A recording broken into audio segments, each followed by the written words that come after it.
so this is the second part of this first lecture. This second part is about tensors, so how to use them, what we can do with them, and why they are useful. So a tensor is a generalized matrix, so it's a finite table of numerical values indexed along several discrete dimensions. And so in practice, a 1D tensor would be a vector in the usual sense, and it could, for instance, encode a sound sample. A 2D tensor is a matrix, and it can, for instance, encode a grayscale image with a single channel. A 3D tensor could be seen as a vector of identically sized matrix, or as a multi-channel image where each matrix corresponds to one channel. So RGB image would have 3 channels. And the 4D tensor could be seen as a matrix of identically sized matrices, and it can be seen as a sequence of multi-channel images, etc. So you can increase the dimension as much as you want. So the tensors in PyTorch, in deep learning in general, and in PyTorch in particular, are used to encode both the signal, so images, sound, or anything else, but also the internal states of the network, so what would be the neuron activations, on the parameters, so what would be the synaptic weight. So we use the same structure to do all of this, to encode both the input, the activations, and the parameters of the models. And doing so allows to use efficiently libraries and hardware, because you force the quantity you manipulate to fit into this constraint structure. It allows the people who design the libraries and the people who design the hardware to know in advance where things are going to be, and to optimize the design so that you reach what is called peak performance, which is the floating point units you have that do the actual computation would be used at their maximum capacity. And of course, you can build a more complicated data structure by using several tensors. So a pair of tensor could be a stereo view composed of 2 images and other stuff like that. But you should definitely avoid to use a standard Python structure to encode large-scale things. If you have many values to store, they should definitely be in a tensor. So as we already discussed a little bit, PyTorch is a Python library that is built on top of a computational backend called THNN, and I think maybe things are changing a little bit, but historically it's what it was, and it provides efficient tensor operations, and automatic differentiation, we come back to this, optimizers, and input-output with network on disk. The efficient tensor operations encompass both standard linear algebra, so we will come back to this, but basically solving systems, computing eigenvalues and such, and also deep learning specific operations. So maybe you already heard those keywords, convolution, etc. are already implemented in PyTorch.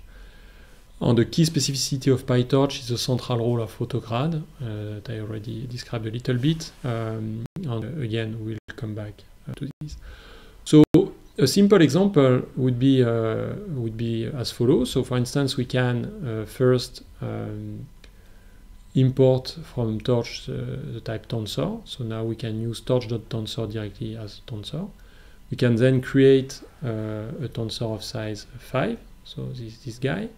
And then if we ask the size of this guy, we get type torch.size, which is composed of a single value 5, because it's a tensor of 1 dimension. That's only it's a single vector.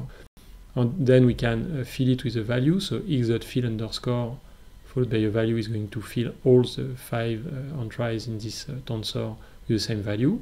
And then Python gives us as a feedback, print back the actual content of the vector, and also reminds us the type and the size of the vector. And then we can do the operations like compute the sum of the coefficients in the tensor, the mean value, the standard deviation. So the mean, because all the values are equal, is the value, and standard deviation, because all the values are equal, is 0.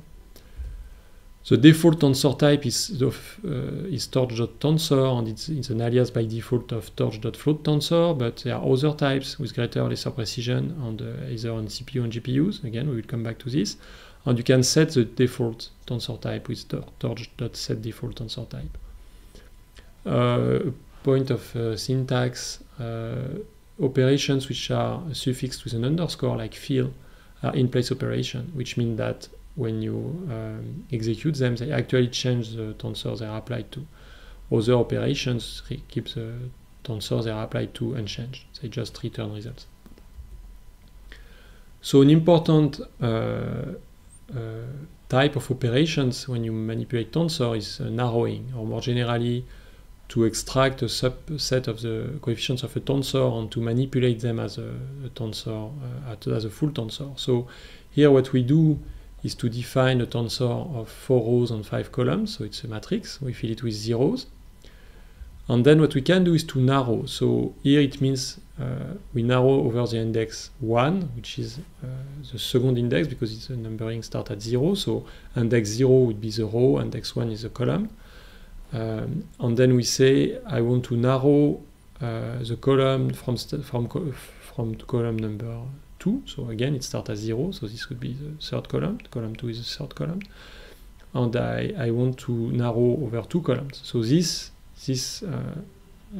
quantity is this tensor extracted from A. And if I fill this tensor with 1, I get a feedback that this operation is, the result of this operation is a tensor of size 4 times 2. But now if I go back to A, I see that A has been modified.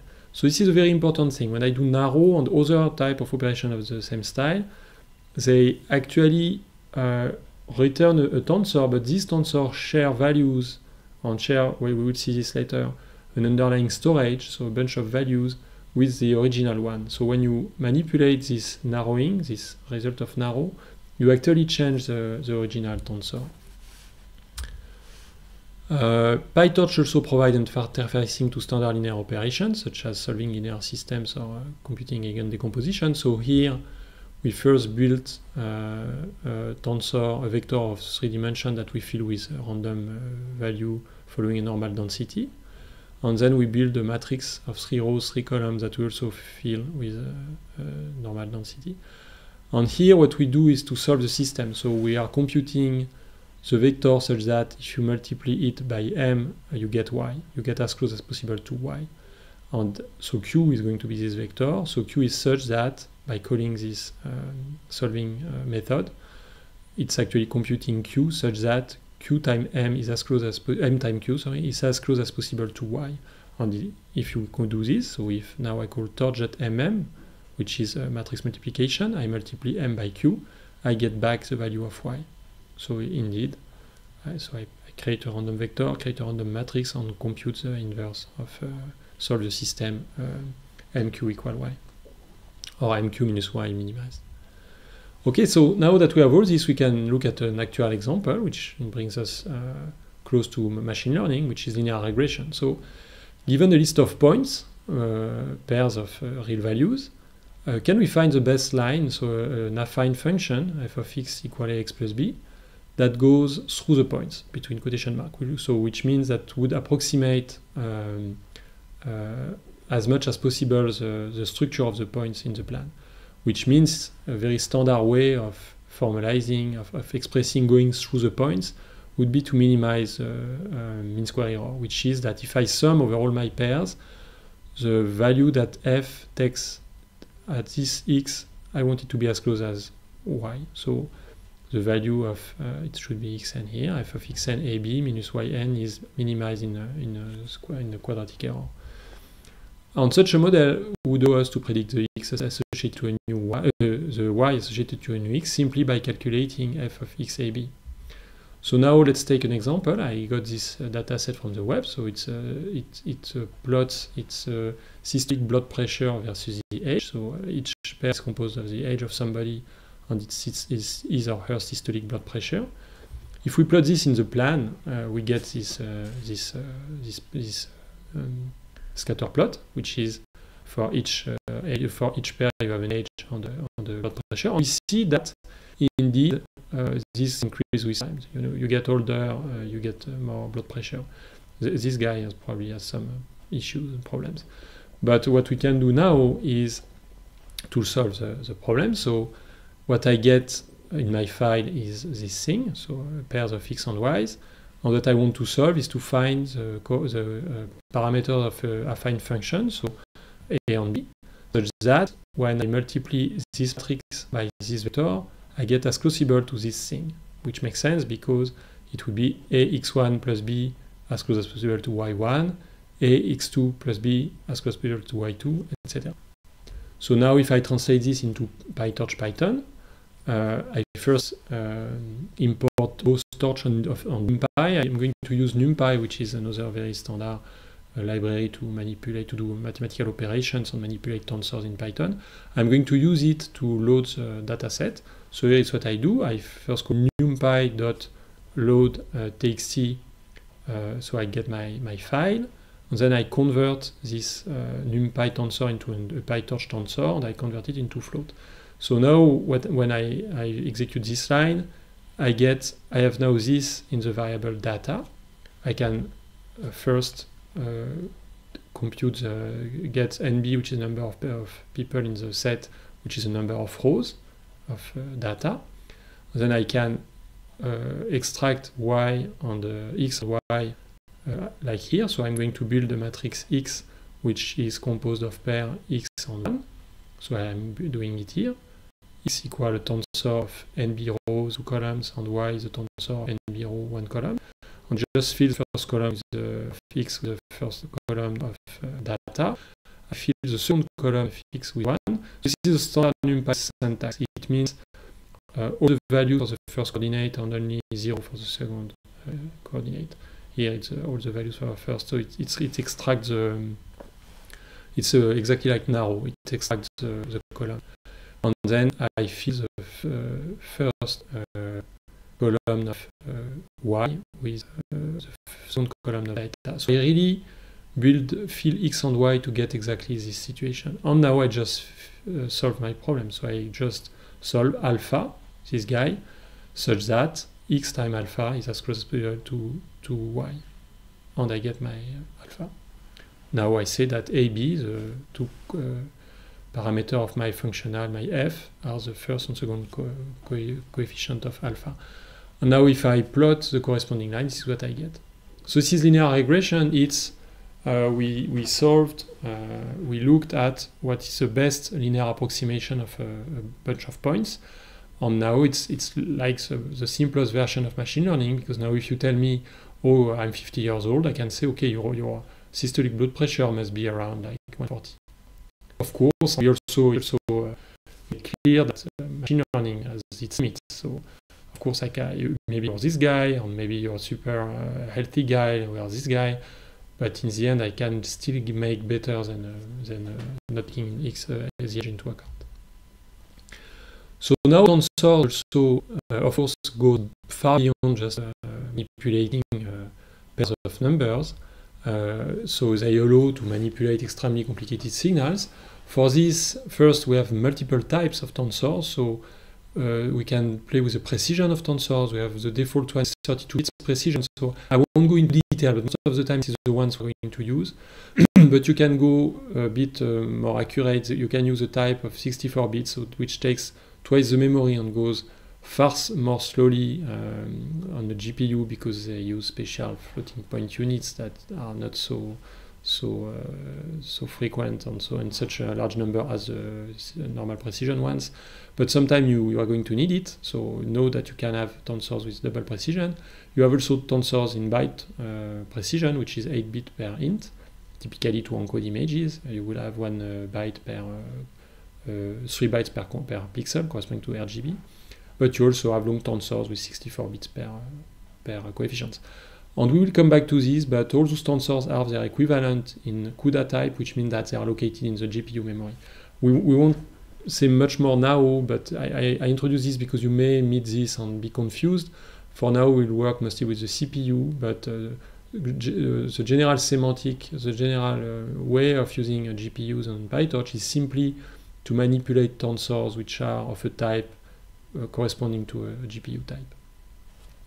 So now what we can do is to create a long tensor of size 12 as for the type. We get this, we can convert it to float, we get that, and we can move it to CUDA, which means now it's on the GPU. And each time we see that the type change. If here it was already of type float, it would not make a copy, it would return it as is. Here, because it was a long type int, an integer type, an actual conversion happened and there was a copy of the tensor. So this x is not the same as the same x before. Yeah, okay, so the CUDA types are on the GPU, any operations you do on them are done by the GPU. We'll come back to this. As I was saying, you can set the default tensor type. So by default, if I do x equal torch tensor, I create an empty tensor, it's a type float tensor. And if I state that now the default is long tensor and I create a tensor, it will be a long tensor type. For concision, we will often start our code with from torch import tensor, and we will do tensor in place of torch.tensor. So basically we'll use this all the time, but it's actually a shortcut for torch.tensor. Something which may be interesting sometime, each tensor comes with a new operator that allows to build tensor of the same type. So if I create a byte tensor of size 10 and suddenly I get y and I say, okay, I want to create a new which is larger, which is only 3 values, sorry, smaller and fill it with 123, by calling y.new, it creates a tensor of same type as y. This may be important when you want to write functions that handle all the tensor types. So they get an argument which is of a certain type. They don't care about it, but sometimes they are going to do all operations maintaining the type, and sometimes you need to explicitly create a new tensor of the same type, and this is a way of doing so. So now what it means more intuitively. So a 2D tensor you can see it as a grayscale image. So the first index is a row, second index is a column. A 3D tensor can be seen as a RGB image or multi-channel image. The first index is the channel itself, second index would be the row, third index would be the column. A 4D tensor can be seen as a sequence of multi-channel images. So the first index would be the image, second index would be the channel, third index would be the row, and fourth index would be the column. Okay, so because this will happen again and again and again, we will manipulate 4D tensors as batches of multi-channel images. So keep this in mind. First index is the image, second index is the channel, third index is the row, fourth index is the column. There is a gigantic library of tensor operations, so I'm not going to show all of them. Here you have to go to the PyTorch documentation, but basically you have a bunch of operations to create tensor, empty ones, giving the size, starting making them a sequence, starting from a sequence of Python values. You can create identity matrices, you can convert NumPy arrays, you can do the more generalized version of the narrowing, so you can view, expand. Really, we will see this in detail in the course, but my advice would be to spend half an hour looking at the PyTorch documentation and playing around with the PyTorch interpreter and trying to understand what is doing what. You can fill a tensor with a value, you can fill it with random values following a Bernoulli distribution, a normal distribution. You can do pointwise math operation, like taking the absolute value, adding two tensors, computing cosines, sigmoid. You can compute the distance between tensors, the mean values, the norms, standard deviation. Then you can interact with those libraries which implement all the linear algebra, computing eigenvalues, solving linear systems, computing inverse of matrices, matrix product, matrix vector product. So maybe to illustrate a little bit the kind of manipulations we can do. So the transpose of a tensor. So if you have a matrix of that sort, so 2 rows, 3 columns, and you apply transpose, this is what you get. So it actually flips the coefficients along the diagonal. So blue replaced yellow, on the red jump, etc. You can apply the view, which is a reshaping operation. So what view does is to unfold the tensor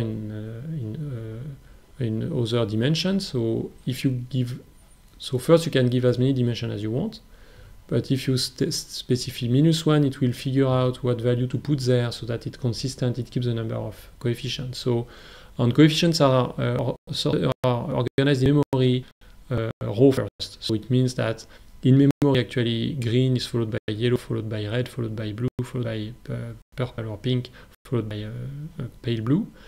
And if you reshape this as a 1D vector, now you have them ordered that way. If you view 3.1, it means I want to reshape this vector. I want to see it as a tensor, with 3 rows and how many columns required to make it consistent. So now you still keep the order, green, yellow, red, blue, pink, pale blue, but now you specify that you wanted 3 rows. The number of columns was automatically estimated, found. You can narrow so we already saw narrow, which means to extract a subtensor. So here we are narrowing the index 1, which is the second index, so the column, start from value 1 for 2 values. So it's the value 1 is column, second column. So it really extracts this thing. It narrows those 2 columns. You can view the 2D tensor as a 3D one by saying that the first dimension is of size 1. So it's what I do here. So now x.view 1, 2, 3 would be the same as this guy, but instead of seeing it as a 2D tensor, you see it as a 3D tensor with one of the dimension 1. And when you do expand, it says, okay, replicate the first dimension as many times as I'm setting it here. So expand is able to take a dimension which was only 1, so you had only a thickness of 1 in this direction along this index, and it just states, okay, make it 3. So it replicates it 3 times. So now you get a 3D tensor where the first index, when you move along the first index, the values remain constant. If you give me a tensor of 3 dimensions, I can narrow along the first one and extract that way a slice, because the first coordinate corresponds to the channel, so it would be along this direction. So by narrowing at 0, 1, I take the first channel, which is this guy. I can narrow the other dimension, so here I narrow along the columns, which is the third index, so index number 2. I start at 0. So I perfectly agree that all this, I'm seeing a lot of things very quickly here, but it's hopeless to understand this just intellectually. You have to play around and get a feeling of what narrow is doing and what all those operations are doing. Hopefully you should go back and forth between an interpreter playing with PyTorch on those slides and understand what's going on. But all in all, it's really quite straightforward when you figure it out. So here we narrow along this dimension, and so that we keep only two columns. Here, if I transpose the first index on the second, what we do is that I transpose, it's like transposing along the diagonal that goes through the channels. And here, if I transpose the first index on the third, I get this. I can also transpose the second on the third, and I get that. So what is important in that we can very easily load sigmas into the tensor, and in particular PyTorch offers very handy interfaces to standard image databases. So through Torch Vision, so here I import Torch on Torch Vision, and what I say that I want to get the dataset CFAR10, and I say where I put my data, and I also say that if the data are not there, they can be downloaded. So the first time you execute this line, PyTorch is going to download CFAR10 and store it in this directory. And then, so here it's a bit weird, but this dataset is in a NumPy tensor format, so you have to convert it from NumPy. So CFAR has a field called train data, which is a NumPy tensor. I convert it from NumPy into Torch. And then also something strange that the convention is in PyTorch is that the first index is the image number, second is a channel, third is a row, fourth is a column, and in this variant of CFAR, the channel is at the end, which I think is a convention maybe in NumPy. So here I'm transposing twice. I'm first transposing the row with the channel and then the row with the column. And in the end now, when this line is executed, when I'm here, I have in X a tensor which is image index, channel index, row index, column index, and it's an actual PyTorch tensor. So we can print, if we print the type of the tensor, it's a byte tensor because we have not done any conversion. And we have, because it's a train data, as I described for CFR, we have 50,000 images, channels per image, 32. And it also tells us here the min and the max. We see that the minimum value is 0 and maximum is 255. So in memory, it's what it looks like. We have 50,000 images, 3 channels, 32, corresponding to RGB channels. So we can narrow, here I narrow over the 48 first images. So index 0 is the first index. I start from image 0 on 48. I take 48 of them. I convert to float, divide by 255. And then I can use Torch Vision utils save image to save the image into a PNG image. And I can even specify how many I want per row. And I will get an image with this name on the disk. And if I look at it, it looks like this.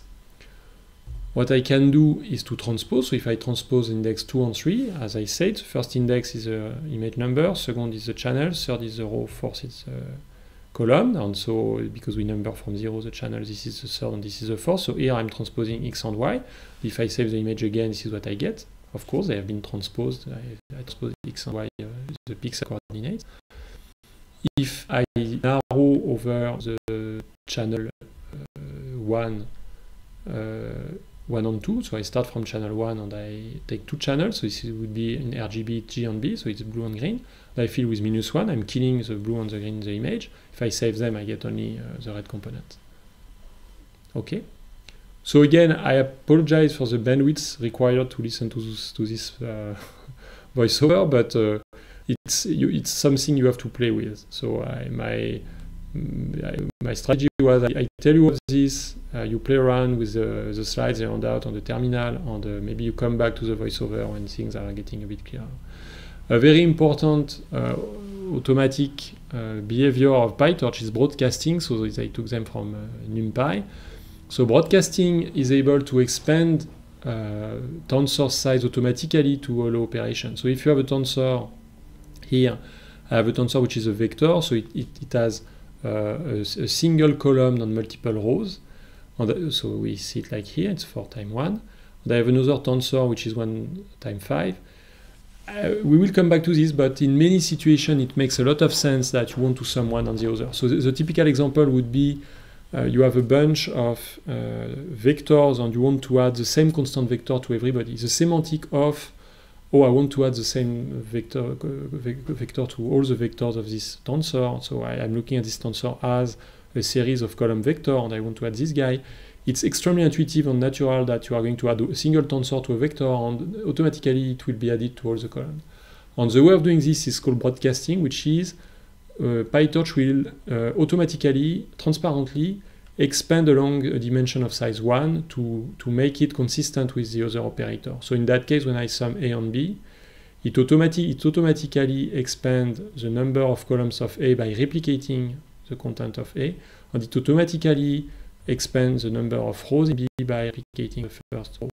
When I sum, I get this stuff. So if I want to show it a bit more graphically, A is a column vector with four components, 1, 2, 3, 4. B is a row vector with 5 components, 5 minus 5, 5 minus 5, 5. And when I do this, what PyTorch does, implicitly without telling you, it first expands A by replicating it, and it expands B by replicating it, makes them same size, and then sum them. And the result you get is the sum of those things. Okay, so this is what is called broadcasting. Now, sometimes you really need to understand in details what happens. Broadcasting formally works as follows. If one of the tensors has fewer dimensions than the other, PyTorch automatically adds a bunch of ones in front. So this matters because if you want to add a column vector, and the vectors are considered row vector by default, I think. So in any case, it will make them fit the dimension consistent by adding a bunch of ones, and then it will go through the dimension of the two tensors, and if they are equal, it does nothing. If they are not equal, but one of them is 1, it will replicate the tensor, the other tensor. So it will replicate the tensor for which it's 1. So it will make it match the other value by replicating. And if they are both different, but none of them is 1, then there is an error, it cannot do it. It's a tensor size mismatch. So we can play around with this. I create a tensor 3,5 and I sum it with a tensor of a row tensor of size 5. It's automatically, it add a 1 in front, so it will make automatically this vector 1 times 3, and then 1 times 5, sorry, and it keeps this one 3 times 5, then it replicates the first one 3 times and it can do the operation. Here I create one which is 3, 1, 5, and the other 1, 3, 5, and I sum the two, it will replicate B along this dimension to make it match, and replicate A along this dimension to make it match. I get this guy at the end. Okay, so now a bit about the way this is done internally. So a tensor is a view of a storage, and the storage is just a series of values in memory. So it's really a low-level 1D vector. And each tensor has a storage attached to it. So if I create a tensor of 2 rows of 4 columns, and I fill it with 0, I can ask for the storage. So q.storage returns the storage of q. It contains 8 values, and it's of type float storage, because this tensor by default is a float tensor. And then what I can do is to keep it in a variable and then change its value. So I get this. So here, S is the storage of q, and I change the fifth coefficient, which is index 4, and I set it to 1. And now if I go back to q, I have actually changed q. So the storage is the actual physical object containing the coefficients. And multiple tensors can share the same storage, and it's exactly what makes a view expand transpose and broadcasting possible. So you can, for instance, view Q as a 2 by 2 by 2 tensor, but the storage is going to be the same. So when I change the value of R, which is a view of Q, I'm actually changing the content of Q. It's something we have already seen. On narrow, it's the same, etc.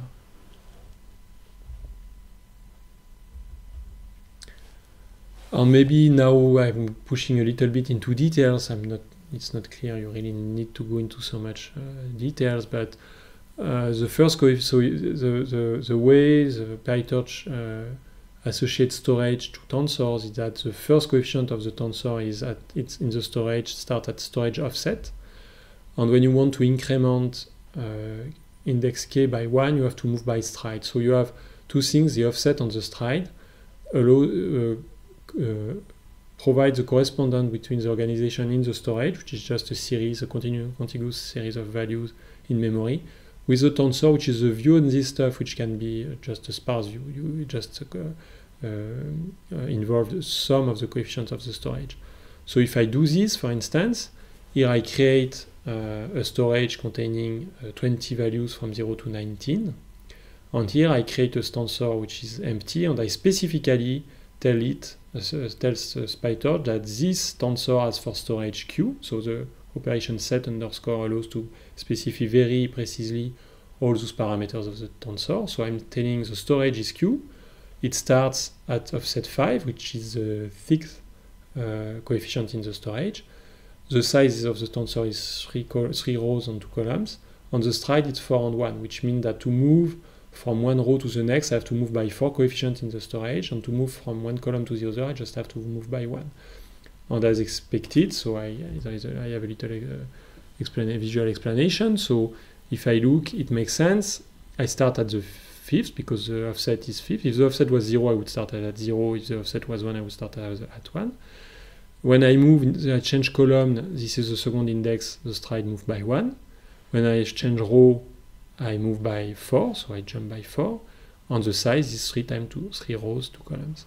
So in practice, the offset is 5. I start, so the storage contains value 0 to 19. The offset is 5. When I want to move by 1 row, I have to move by 4 in the storage. And when I want to move by 1 column, I have to move by 1 in the storage. And so you have the correspondence between the little graph on the tensor in the terminal. And we can explicitly create different views of the same storage. So it's basically the same as narrow on view and everything. but here I do it by hand. I specifically create a storage, a tensor which contains 4 values, and then I can either see it with, here I'm really pushing it a little bit. I'm doing 0 strides, which means I replicate some lines, and I'm replicating some columns. Okay, so I'm bringing this, so really the internals, maybe you won't need it. It's simply that if some weird stuff happens in your life, in your practice of PyTorch, you may need to come back to this.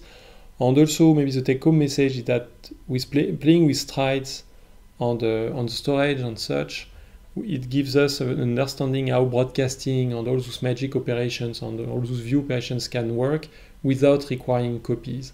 This is a core thing. When you do a view or an arrow or broadcasting, it's just a game, just playing with the strides on the offsets. It never actually replicates stuff in memory, which is basically the main thing. You want to avoid copying tensors as much as possible. And this also may explain this error that you may meet sometimes. So if you create a tensor of size 100 by 100 and you transpose it, when you transpose, it's actually playing with the strides, so that when you move now by one column, you actually move by one line, and moving by one row, actually move by one column. It makes the stride of moving by row 1 and the stride of moving by column larger, so greater than 1.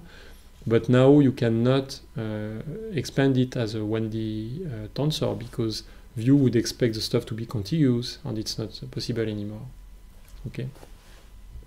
Okay, so that was probably a bit intense. The practical is online, and it's basically a series of quite simple exercises involving playing with tensors, filling them in a word manner, and the very important point being avoiding to have Python loop. So you are supposed to do basically everything, playing with views and narrowing and filling, so that it remains extremely efficient.